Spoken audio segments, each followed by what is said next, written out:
everyone. I see a lot of familiar faces in here. I think there might be one or two new participants today, but hello, everyone. Welcome to today's webinar session. I'm Ray Walters. I'm with EPICompliance. I will be your host, and I'm joined by my co-host, Mr. Jose Delgado. How's it going? For those of you that have been attending these webinars, Jose has been on quite a few, but for those that haven't, Jose's got 17 plus years of healthcare experience in consulting, and currently runs a mental telehealth clinic. And the topic of discussion is today, I'm going to post the YouTube video here in the chat. We interviewed Dr. Jose Delgado last week about the new cybersecurity bill and the potential behind that, and in terms of what that means for security risk assessments. And today's sort of a spinoff from that. We're going to be talking about, after conducting a security risk assessment, as a practice, as a healthcare practice manager, as a healthcare business owner, how to decipher those security risk assessments. Yeah, because it's all about what happens next, right? Like, there's a couple of different ways to look at it. And if we go old school, and I've mentioned before how far back I go in just the healthcare industry. I mean, Internet 1.0 was a thing. Anybody remembers MySpace or how long it took to Oh download? man, MySpace, that's classic.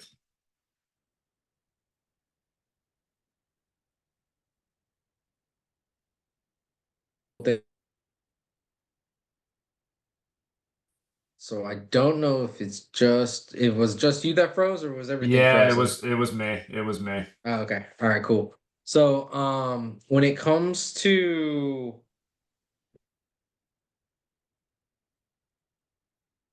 basically what would happen is people would get the report, they put it on their shelf, and they wouldn't look at it until the next year because they would put it right beside their policies and procedures, right? So the problem is that now the federal, why are you dating us? Well, it's because of the fact that history is cyclical, right? It doesn't necessarily repeat itself, but a lot of the same plays come in, right? So, the quick tangent that I always like to use is HMOs were a horrible thing in the early 90s because they limited what patients could do. Now, HMOs are a fine thing. All those Obamacare plans that are on the exchanges, those are HMOs. Medicare Advantage plans are HMOs. Hell, a lot of the employer plans nowadays, they may say that they're PPOs, but you have to look at how they operate. They may be an HMO with the way that they operate. So it's really just one of those things where everything is just kind of cyclical, right? So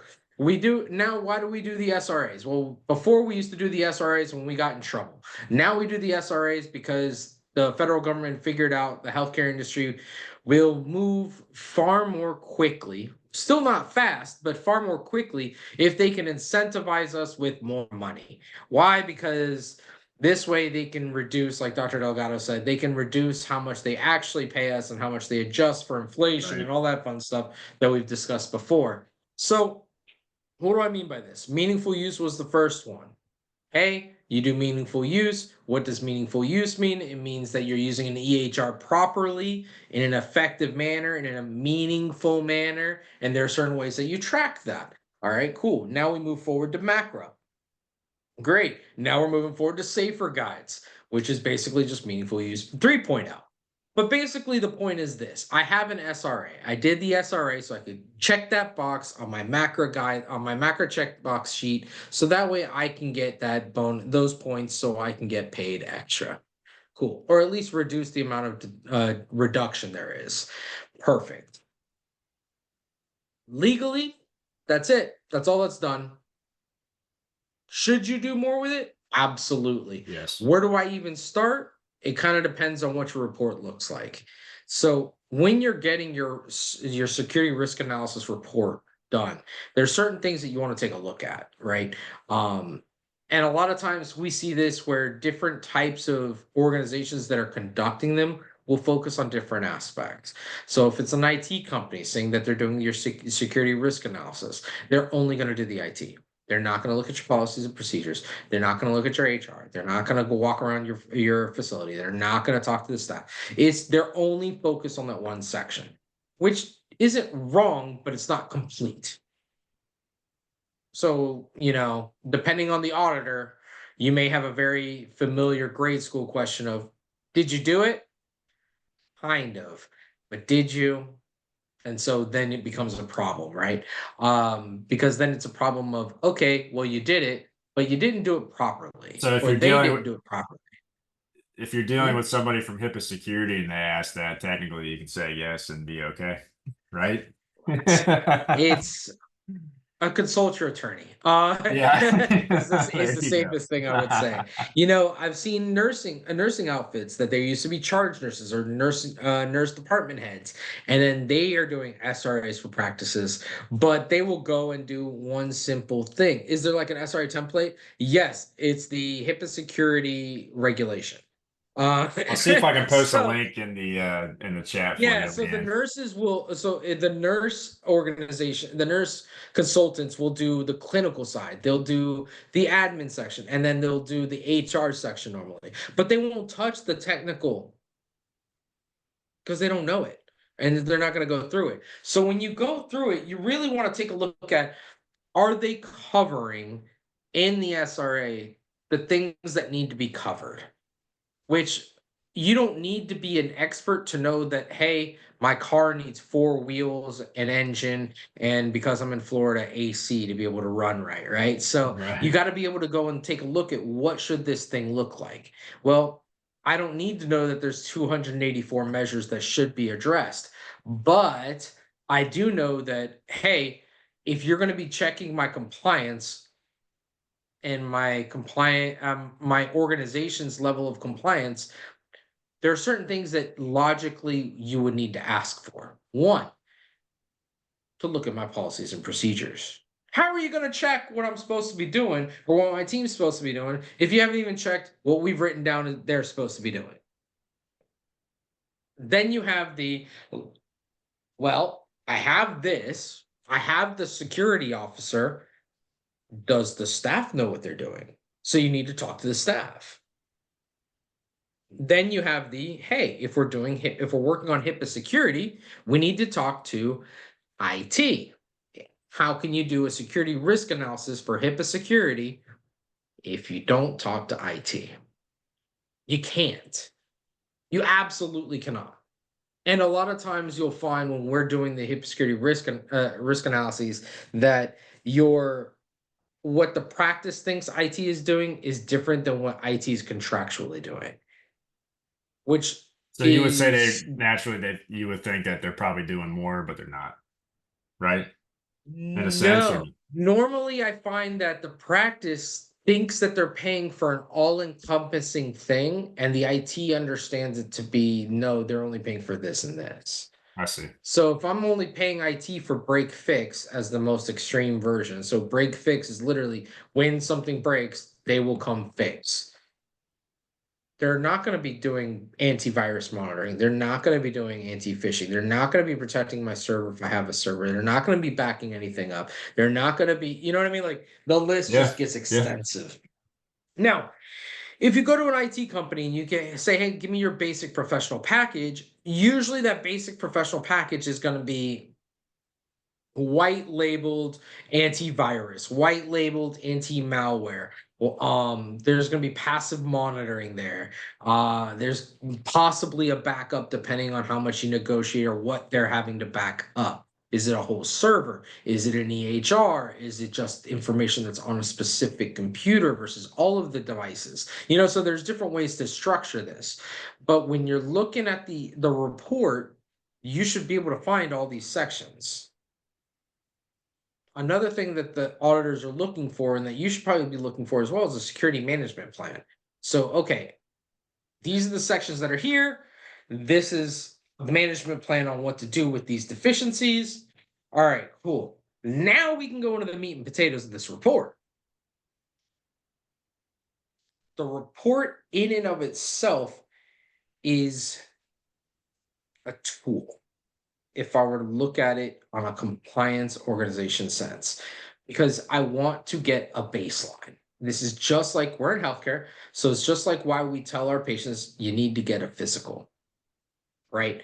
Why do I want them to get a physical every year? Well, because I need to know what the baseline is. How do I know if something is abnormal if I don't have a baseline?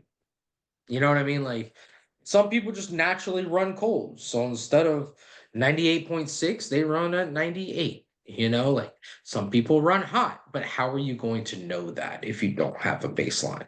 How do you know that their pulse is very, very low because they're a fit person, or that their heart rate is very, very high at a standard level? You just have to get that. And that's what this is for. So this audit is good for setting the tone with your team. You should not care, and an auditor that is doing this for your practice should not be writing down what staff members, the name of the staff members. They should be writing down the answers to the questions, right? And they don't really need to be in depth because most people don't know all of these details. I mean, most admin won't know the nuts and bolts of this, right? Like, let's be perfectly honest. How many admin people can tell me all of the different things that IT is doing? They don't know that stuff. No, You don't have no. the time to know that stuff. You're putting out fires 50 hours a week. Forget that. You're paying a guy to do a job. You're hoping he's doing the job right. And that's that. Well, this is where an auditor like myself can come in and say, okay, now I'm going to confirm that the IT company is doing what you contracted them to do. Perfect. Where are your monthly reports for antivirus and anti-malware? Where are your reports in regards to breaches? If you're charging my client for this, you better have a report for this. Because if you don't, then you're going to be in a very uncomfortable position. I would imagine you. Do you see a disconnect with So maybe smaller usually the IT, organizations? so this goes back to documentation, right? The Sure. IT companies tend to do it. However, they don't tend to document it in the way that we or the federal government would want. Does that make any sense? So they may write down when a patch comes in for definitions and stuff, but they're Sure. not going to write down normally or have a log of breach attempts. Well, that and you mentioned earlier malware stuff. You said that not a Yeah. whole lot of them Yeah. keep So track of that, and that's a requirement. yeah. So I mean, it just kind of it's kind of sucks because of that, right? Like we got to teach the IT companies, hey, you need to have a log of this, and this is where the monthly reminders really comes into play because you can delegate the IT stuff to your IT people. There are certain companies that I find that I have different experiences with, whether it's a one-man IT shop or if it's an organization, there are pros and cons, right? Between the sophistication level versus the price point versus the customer service. All these things are things that you're going to have to come into play with as long as you're attempting and showing that you're doing everything in your power to meet the guidelines, you'll be all right. When it comes to your staff, does everybody know who the HIPAA security officer is? Sure. You would be shocked by how many people don't know who the HIPAA security officer is for their practice, and they're just throwing a name at the wall to see what sticks. No, what I see, it's always it's always an unofficial official. So what normally It's happens, and you can, and this is the way I normally see it. If it's a 1 to 3 organization with one place, one unit, one location, everybody will either pick the office manager or if you have one of the that most size. involved provider's spouse. Yes, 100%. 100%. Okay. Correct or incorrect, this is kind of how that goes. Normally, when it's a multi-location situation, individuals in the different locations will tend to pick their office manager. And then I agree. when you have multiple departments, or you're large enough to where you have, hey, I have a front office team, I have a nursing team, I have, the providers, I have this.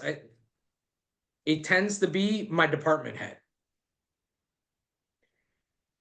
That is incorrect. You need to have person that has taken on the responsibility of being the HIPAA security officer. and then you want to let everybody know about it. The way I like to do it is all of those important officers, HIPAA security, HIPAA privacy, OSHA, no IG. And there's a 8.5 by 12, so normal printer piece of paper with a picture, contact information, quick blurb. And we put it right beside the OSHA poster in the lunchroom. It's a perfect spot. If you can't find it, you're not looking. And you would be shocked by I have some organizations that really put these posters up in the front bullpen, in the lunchroom, in the billing office, and some employees will still get it wrong. And I'm just sitting here like, the lady's picture is right over my shoulder. How do you not? What are you doing to me here? Like, are you punking me or are you serious? You know, so but you would be surprised by how often something as simple as that happens.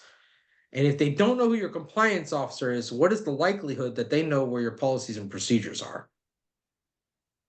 That should be a complimentary service that EPICompliance provides. You insert a headshot. We Oh, mail you a okay. photo. You want more work, Ray, huh?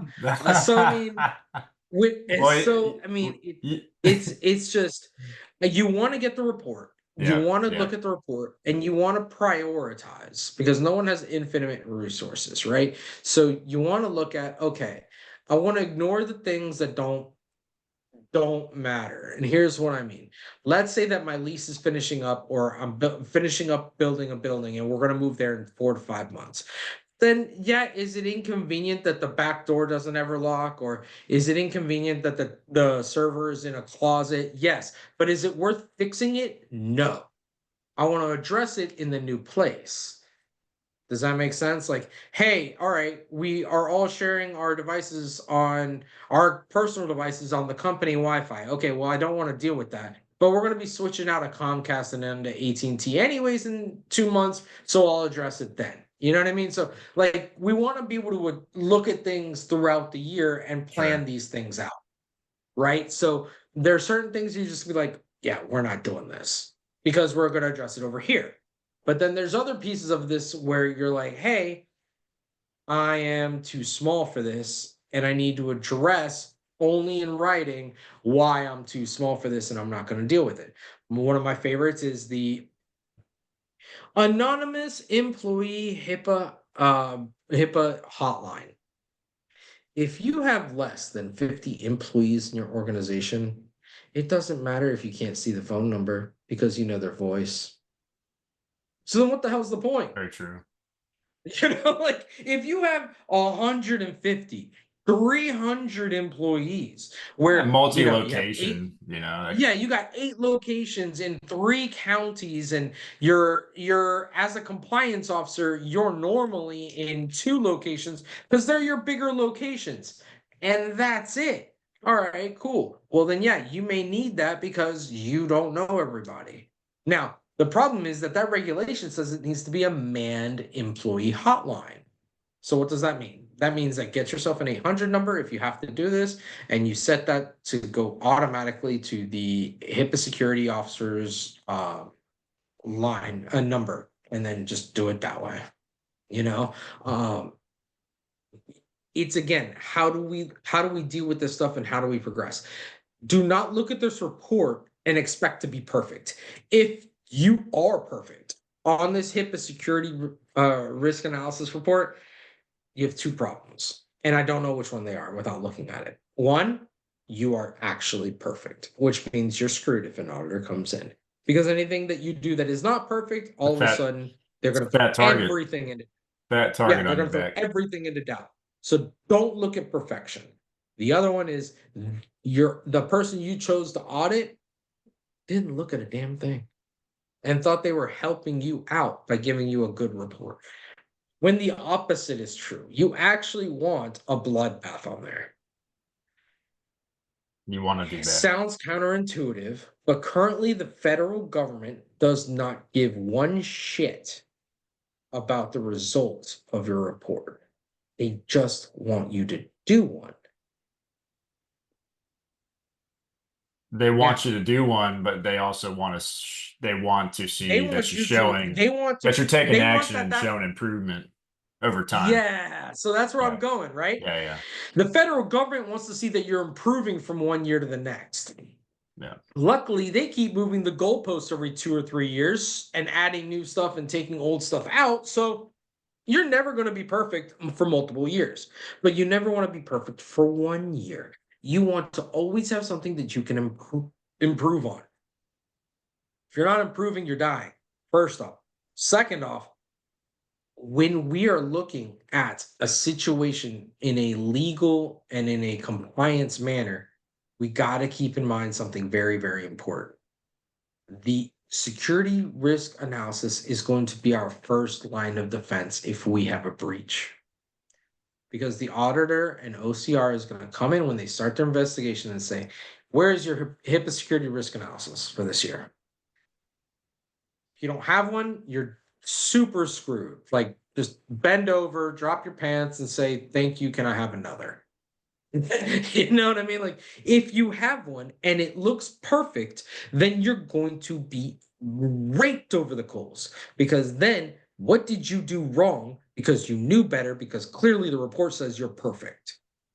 Now, if the report says this is a known issue and the security management plan has a we are going to be addressing it, and it's not perfect, it's okay because we're working Because on you're it. addressing. Yeah. We're addressing it. We know that it's an issue. We have tried to address it in different ways, and then like, you let your lawyer argue the rest. You can't play. I didn't know I couldn't do that ossifer anymore. It's not going to happen. The PPACA took that out, and then MACA really put some teeth in there. So you're screwed. No more. No more. No more ostriches are allowed.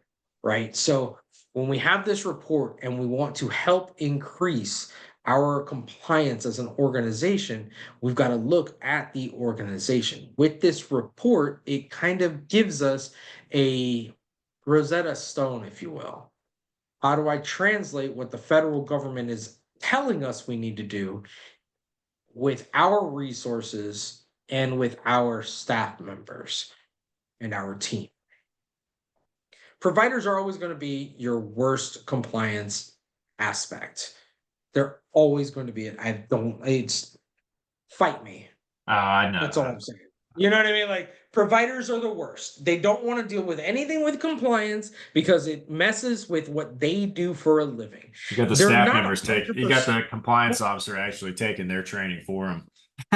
Well, Just to I don't check the want to hear box. that. I don't want to Just hear to check that, the but box. it's not unheard of. Hey, you won't The know. reality of the matter is that they're not 100% wrong with their viewpoint, except for the fact that if they want to stay out of an orange jumpsuit, then they need to take this a little bit more seriously.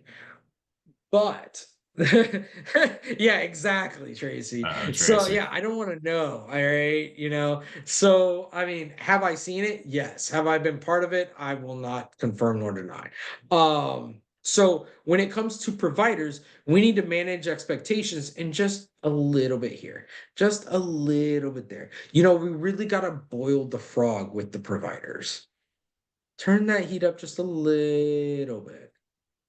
Let it sit, let them adjust, and then turn a little bit more. Sit, adjust, and then a little bit more. I mean, keep in mind, it took the federal government 15 years, 15 years, 10 to 15 years to get providers to the point to where they were prescribing electronically the grand majority of the time. But now, Right. providers, when back in 0809, they were fighting. And I have seen providers throw things about prescribing electronically. And now I have those same providers that wouldn't know how to fill out a prescription pad because they've been doing it electronically for so damn long. Like, it's one of those situations where, you just got to know how to get the people to do the job, right? So when we're looking at the compliance side, yeah, maybe if you're set up to where you have a device in every exam room, your MA is going to have to check to make sure that the EHR is logged out after they put a new patient into the room every time, because the provider's not going to do it. And is it worth the fight? Maybe not. You know what I mean? Like, so there's a couple different ways to handle this. Every office is a little bit different. You've got to be a little bit creative sometimes, but this is where talking and making it a collaborative effort rather than an executive mandate comes into execution. Right. So anytime we have an issue that we want to address, and it's got to be an effort among more than just you as an office manager, you got to make it collaborative because one is the easiest way to hold them accountable because this was your idea. How are you not following through? Yeah, good point. You know what I mean? Like, if this was the goal and you guys came up with this method that you wanted to test out, cool. Then we're testing it out. I want results though. I want you to come back to me. I want feedback so we can adjust. So this is where we really get that into play. If you have staff that is not very amenable or flexible to these kinds of modifications, all I want you to do is just go and show them what happens if an auditor comes in and they catch you guys doing this wrong or something happens where this is incorrect. Usually everyone will go and say, "Oh, I like my job." Just look at the breach naughty list. Yeah, which look at the breach naughty list or just look at the fact that this is literally $50,000 per incident. No joke. Per incident. So if someone comes in and you screwed this up and they saw it 5 times, but we have they have a whole formula for this, right? So if they find, for example, that you and this is how the Medicare always does this. If you've never been part of a Medicare audit, the federal government just does this all the way around. They audited 20 records. They audited 20 different things. They found in those 20 there were two errors. So then what they do is they extrapolate it out based on how many patients you have. Well, you have an error rate of 5%, which means that you have 20,000 patients. That means you've got about 2,000 errors, 2,000 times 50,000, and you're bankrupt. Goodbye. Thanks for playing. That's that's how the federal government comes up with these numbers.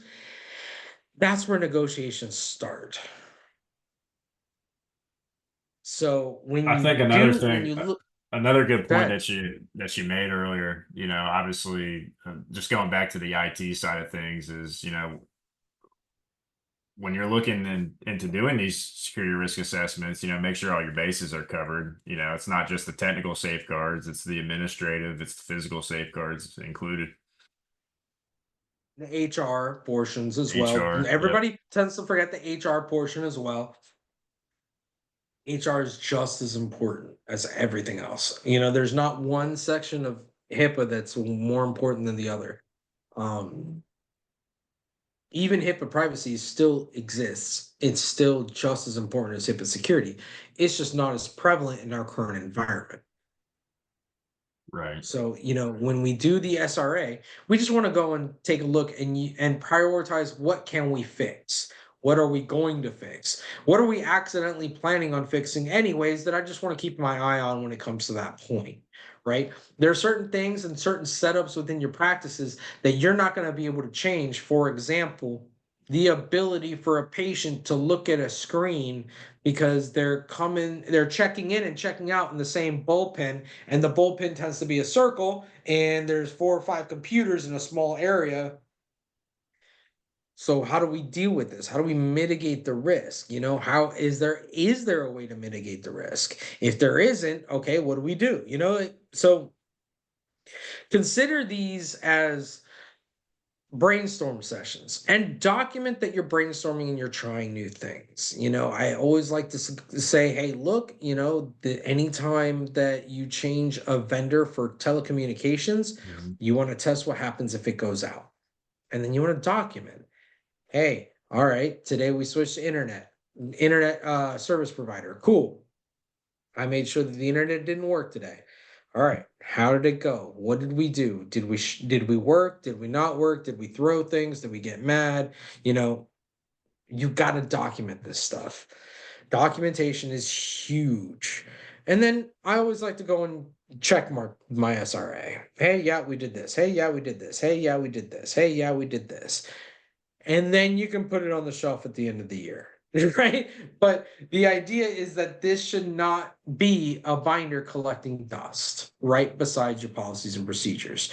It's a living, breathing document. It can be your best friend or your worst enemy. It all depends on how it's set up. Sadly, it is your responsibility to know which one it is. And quick tip, it all depends on who's holding on to it.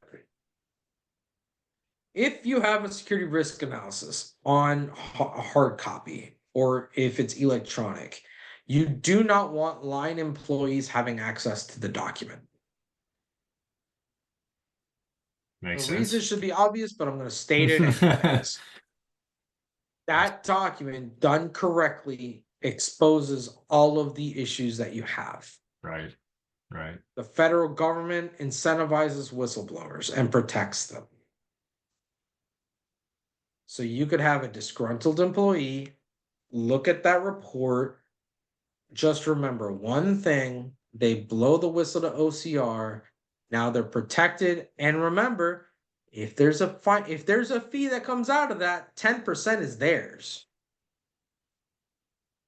When you find They're cut. on the naughty list or any organization that is relatively large, there's always a whistleblower. And it's the first one that talks to the feds. This is not to say that everyone should stop what they're doing and go talk to the feds if you work for a giant hospital system. I But was gonna say what where I'm we going with saying this. is, yeah, what I'm saying is though that this thing is literally a roadmap for all of the things that are wrong with your practice when done correctly. So if an auditor comes in, you can say, "Hey, I knew about it. We're working on it. Get out of my face." But if it's a whistleblower, then it's a, "Hey, you knew about it. You didn't address it. Someone complained about it, and now it's a harder defense." So we want to go and make sure that only the executive team, only the compliance department has access to the complete report. That report should also have an inventory list. So if you don't have an inventory list of company owned devices that have PHI, have fun putting that together. Or Then you get have, get EPICompliance because we provide those lists. well, no. You provide the ability Well, to do the we list. They provide a still have to template. compile We the provide a list. template they have to compile. Yes, you still have to Yes. compile the list, right? And there's certain information. You can't just be like Doc's computer, Susie's computer, Jim's computer, my cell You phone. got to put the No, serial no, no, number no. in there and everything. Yeah, there's got to be It's more not that information simple. on there, right? Yeah. Because the inventory list is also an accountability list, which is huge for practices that use portable devices. Because if I have a Right. portable device that I give out to my provider and they're going out to the nursing homes or they're working remotely, cool. How do I know I got the same laptop back when they quit or when it's time to upgrade? How do I know? They've had the laptop for a year, 2 years, 3 years, 5 years, whatever the case may be. What do I do here? Hey, how do I know the serial number of the laptop that got stolen from Dr. Susie's backpack? I don't have any information on it. You got to have the inventory list, all right? You got to have a business associate vendor list. Yep. And you want to ask them, hey, have you done your HIPAA security risk analysis? Hey, do you have HIPAA security policies and procedures?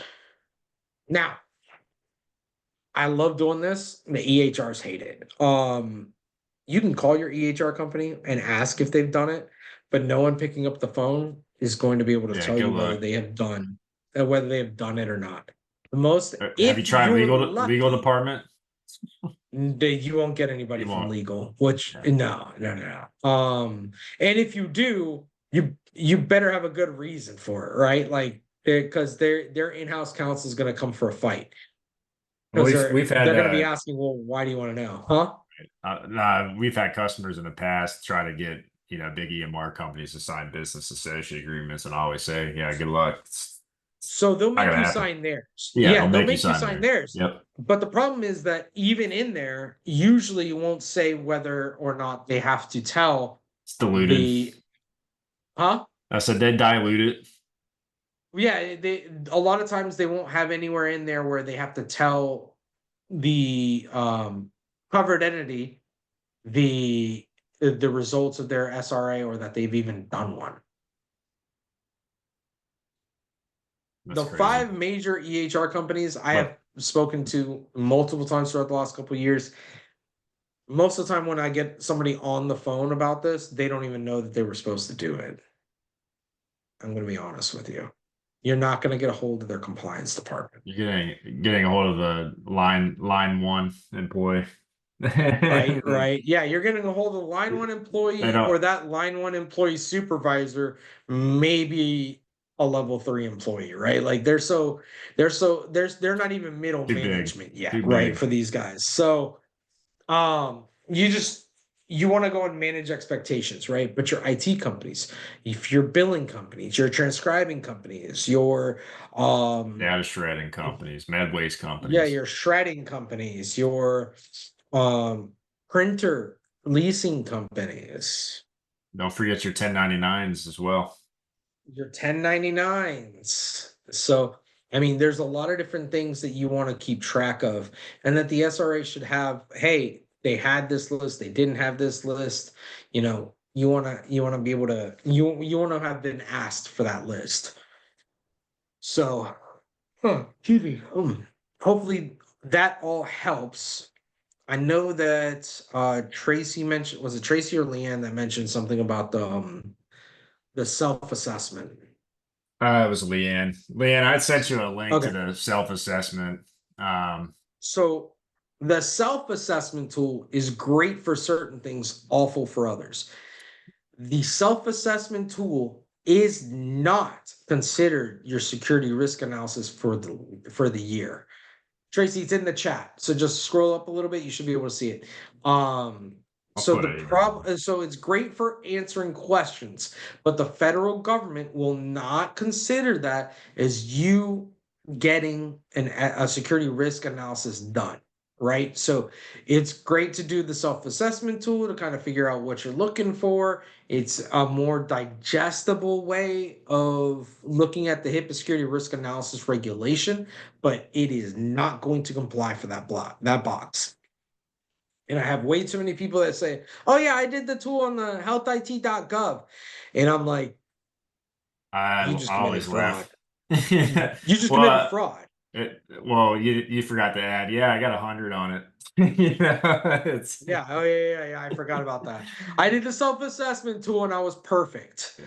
All right, great job. Now, give me 5 minutes to your office, and I guarantee you I'll find something. And usually it's within the I can't see any links. Okay. Tracy, Ray, can you send it short again? I'll email you the link directly. I'm not sure why you're not seeing it. Let me see if I can post it a different way. Are you So getting the yeah, link in so I mean, chat, if anybody's got Jose? any questions about it, please let me know. But realistically now, I mean, I've been hearing even malpractice companies want to see that you're doing it because you have to do it now. You know what I mean? Like there's no way around it. You got the carrot, you got the stick. It's just got to get done. A lot of practices don't want to do it because they don't want to spend the money on it. And I understand that the outlay can be expensive. I've seen prices for these things go from a couple $100 to tens of thousands of dollars, but it really kind of depends on the size of the practice, right? Like your hospital system that has 30 hospitals in 10 states is going to have a different compliance outlay than a small practice with 3 providers and 40 employees. That's just not, you know what I mean? Like they're Mm. not the same, you know? So whereas something with like 3 providers, you're probably going to run around that 1,500 to 5,000 mark, like if you're in the half dozen to a dozen locations and, you know, dozens of providers, 300 employees, yeah, you're probably going to spend about 10 grand on this every year, but it's compliance. What do you want me to do? What do you want me to tell you? Like it's 10 grand on this, or it's Gotta have $50,000 it. per incident. And by the way, if you have multiple locations, you're only increasing your likelihood of eventually getting audited or having a breach incident in your practice. If you have a breach incident and you don't have an SRA, you are naked. Your lawyer is going to hit themselves in with their head on the door and then on the desk and then between the door and the door jamb because you put them in a hole. You know what I mean? So And we'll see where this it's something to legislation where goes as far as mandating the making it third party only. yeah, the third party piece is good. Because again, the self-assessment, I'm gonna give myself an A because who is not gonna give themselves an A on a self-assessment? Are you kidding me? I mean, this goes back to us being kids in grade school. All right, everyone, flip over your tests. We're gonna grade our own tests. Cool. I know how that's gonna go. The teacher doesn't want to grade tests this weekend. All right. You know what I mean? Like, oh, great. My buddy who sits beside me, we're going to switch tests and we're going to grade each other's paper. Great. I know how that's going to go. Hey, you can't Erase be the wrong perfect, man. answer You got and to put get one wrong. the put the correct answer in. Yeah, yeah. Hey, man, just erase it. Put it down real quick. Or here, give it to me. I'll put it down. You know what I mean? Like, this is why a third party is needed. You know, this is why we have the third parties to do this stuff. And I wish that when you have a JACO assessment or accreditation, they actually do something like this, but they don't. They're looking at something completely freaking different. And that's fine because they're incentivized in a different way, right? Well, It's our job. right. This is the cost of doing business in the United States. I hate to say it that way, but it is what it is. So, how do we limit the liability and limit the resource cost? You take a look around, you see what's available to you, then you make the tactical decision. I will say from the Do you do it? EPICompliance standpoint, if you're an EPICompliance customer, you decide to do an SRA. I mean, everything that you're accomplishing through EPICompliance goes in tandem with our partners, Tano Consultants, to a T. Yeah, so I mean, when I'm working with a company like EPICompliance to do a HIPAA security risk analysis, I'm going to be honest with you, it makes my life a lot easier because it's not as intensive Don't tell of. them that. Well, no, it It's makes my life easier because you no, it actually does. It do does. have the policies and procedures, the default ones, right? Yep. So even if you didn't modify any of them, you at least have a default list. If you modified them and uploaded them, then I have one place that I can go to and I can go and be like, all right, well, now I'm going to bother Ray about this rather than bothering the office manager about this as I'm doing this putting this report together, right? So I mean, it just takes time. And if you're doing this properly as an auditor, you're not just looking at, hey, are they meeting it? Are they not meeting it? But are they meeting it? If they're not meeting it, are they partially meeting it? Are they meeting it with the policies? Are they meeting it with the procedures? Are they not meeting it with either one? So there isn't just a yes or no factor. There is Sure. a what is the risk factor involved with that yes or no, right? Absolutely. So if I do an easy one, right? Like on the physical section, there's the are your doors locked? You would be shocked because I'll ask the executive team, they'll tell me, yes, they're always locked. I'll ask the staff, yes, it's always locked. And I'll go to the back door and it's It's unlocked. a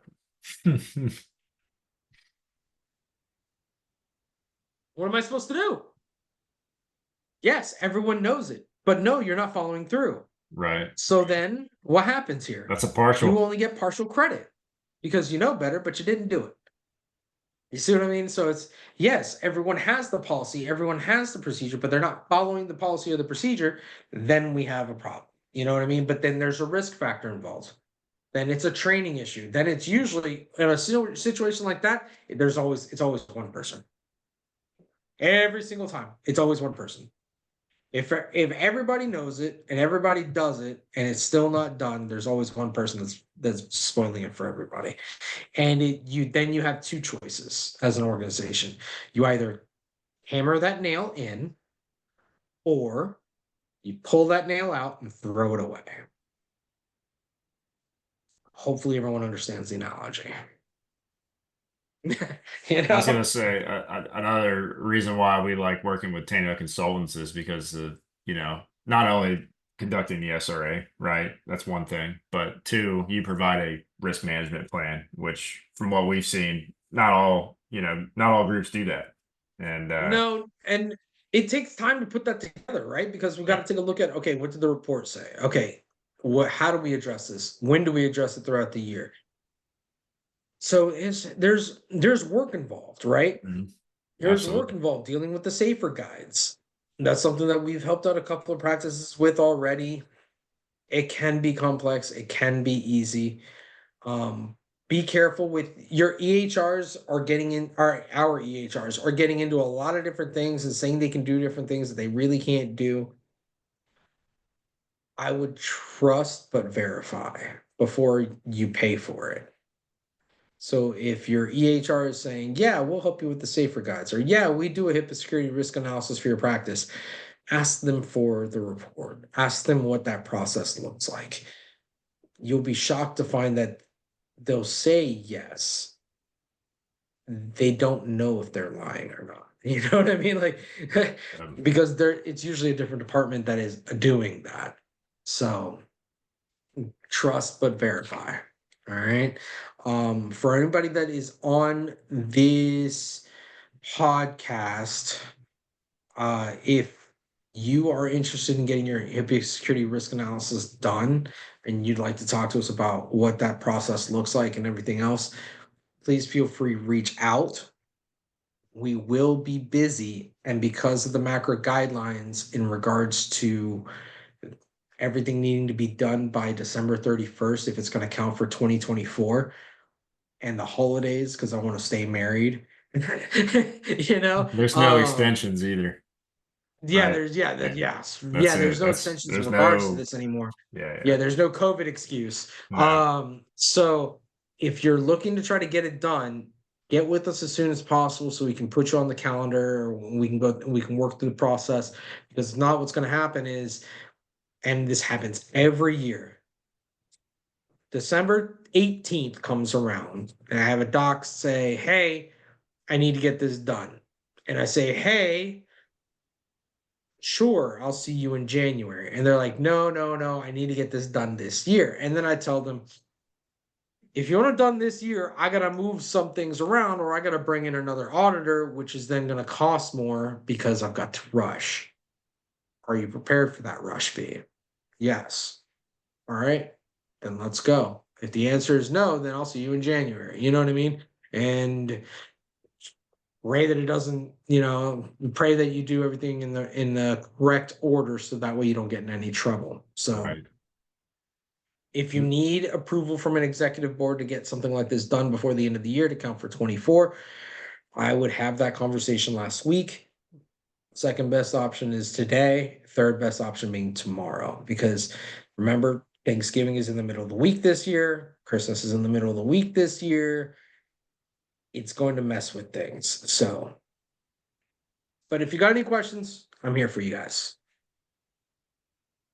Yeah, if you guys have any questions, we'll take the next few minutes to address those in chat. Also, if you guys have And any topics you'd like us to discuss in here in the near future, please let us know. We'll gladly cover it. I think we're booked up for the remainder of this month, Jose. We got next week's webinar. We're going to talk about Change Healthcare and Ascension, cyber attack updates, and more. nice. And then the week after that, we'll elaborate some more on the breach naughty list that I posted in the Yeah, forum. everybody can be thankful they're not part of the organizations getting into trouble. Don't want to end up on that list because No, that's a you're not going bad list. you're not going away. Yeah, And yeah, be thankful you're not on that list because that's a public list. it's Once you're crazy. on there, you're on there. I was looking at it earlier. A lot of hacking IT incidents. It seems like these days. I mean, that's really becoming it's becoming a thing. I know your dad Well, I discussed it mean, last week as well. I it's think the last I'm time we were looking finding at this was what, in March was it March Yes. No, no, no. February, or I want to say. February? Yeah. It was We were before seeing change. a lot of just business associate agreement, uh, business associate agreements weren't in place. Now we're seeing, Those like I said, I'm seeing a bunch of hacking and IT incidents. those business associate agreements are worth their weight in gold if you're a covered entity, because it Oh is yeah. the easiest way to shift the blame onto your vendor and to be like, this wasn't my fault. I had nothing to do with it. He told me he was doing everything. Go deal with that guy. It is the It's it you very really, important. really, huh? I said it's one of the most important things as far as I have HIPAA literally seen security this is save important. practices. I've seen the business associate agreements literally save practices because you when you have a breach of that kind of magnitude, Hmm. the OCR wants a head on a pike. The question is, do you want it to be your head or not? Because somebody's head is going on that pike. And when you're that size, the fines are not a Kia. And No, I'm I sorry, agree. I'm dating myself. A Kia from 2002, so like $4,000, right? Like we're talking like, hey, this is a brand new Ferrari off the lot. This is where we're going today. You know Right. what I mean? Like this is a brand new Lambo off the right off the factory floor.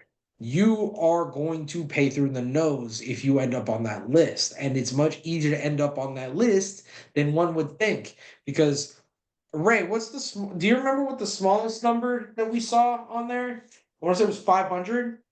You're talking about employee size Yeah, no, no, no. It's patient affected or and patients patient affected affected? Yeah, size. I want to say maybe 200. I mean, I'm looking at Yeah, all the ones here. I mean, it's these are usually in the thousands, but to get on that public list, I believe it's only 500. And for most you're right. I practices, think you're right because yeah, because I'm seeing a bunch of 501s. Oh no, I yeah, see yeah, yeah. one So, 500. I see one so 500. if you're at that, it's very, very easy to end up on that list and be a smaller practice. Because if you have three full-time providers, you probably have an active list of about 6,000 patients, Yeah. which means to say that less than 10% of your patients could be affected by a breach, and you could end up on that list. So Bottom be line, very, very don't aware. don't end up on that list. Don't end up on that list. I You, mean, we're gonna pick the funniest ones or most interesting ones, prove a point here. I mean, this is media, baby. yeah, yeah. You can go through it. And the worst part is that the local news always picks this stuff up too. No, Your all the local time. area probably has, hey, you're in recently in this metropolitan area, this hospital got hacked, or that hospital got ransomware, or you know what I mean? Because it makes news. There's a good one in So here actually. 311 or wait, I'm sorry. 3 million patients that's got to affected. be a hospital system Centers or a for university. Medicare and Medicaid Services in Maryland. It's a health plan. Yeah. A hacking IT incident too. Network Oh server. man. Does it say if it was the business associate or the covered entity? No, Because I no. bet you that one is a business associate. It just says network server hacking IT incident. That's all I'm seeing. That could be blamed on a Or let on me pull it. Actually, I might be able to pull a little. Where did it go? I might be able to find that. Hang on. Where'd it go?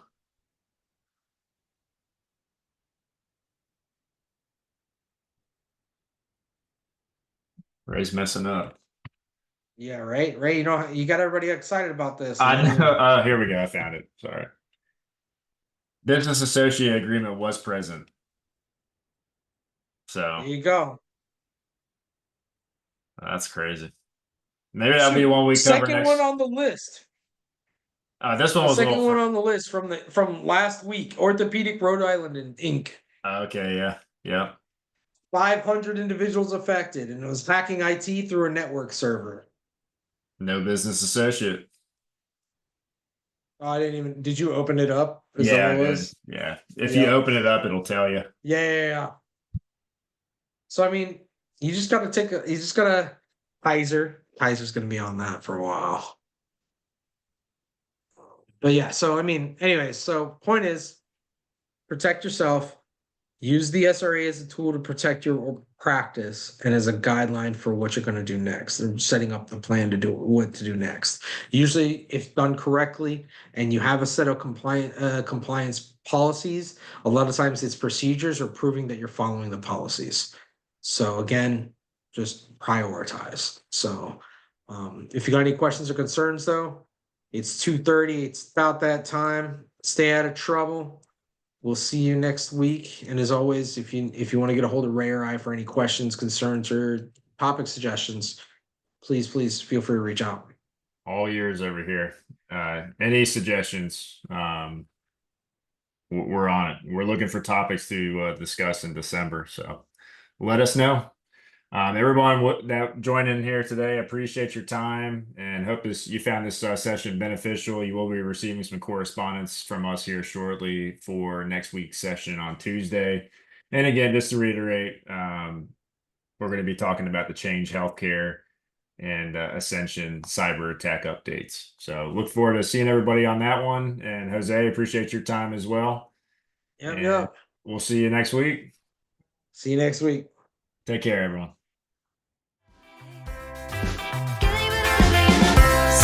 Sunshine.